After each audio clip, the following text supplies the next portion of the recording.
Notre travail est très simple, on fait table rase de ce qu'on connaît, on reprend les fonctions à travers l'observation des personnes en EHPAD et effectivement on va voir des résidents qui sont avec des capacités très différentes sur le plan cognitif et sur le plan physique, et avec ces éléments-là, on essaye de réfléchir à un système.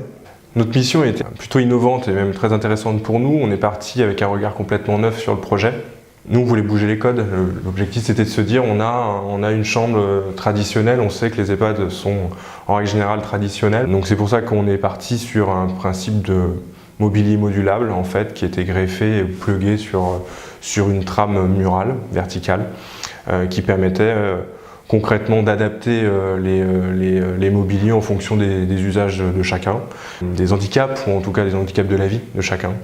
Donc cette trame, bien sûr, elle pourrait être un élément uniquement technique, support de meubles, mais là, en l'occurrence, on essaye d'en faire un objet qui rende disponible une grande partie de l'espace pour pouvoir prendre l'espace et réellement se l'approprier et montrer finalement son propre univers, entre autres accrocher des cadres, des tableaux, pouvoir suspendre ses vêtements, pouvoir accrocher son téléviseur, etc. Donc d'un seul coup, on donne une possibilité. Cette idée du design pour tous, c'est ça, c'est de se dire, est-ce qu'on peut concevoir des objets qui finalement seraient en capacité d'intéresser une population plus large, donc de façon à ne pas stigmatiser autour de cette notion de vieillesse les personnes qui vont résider ici.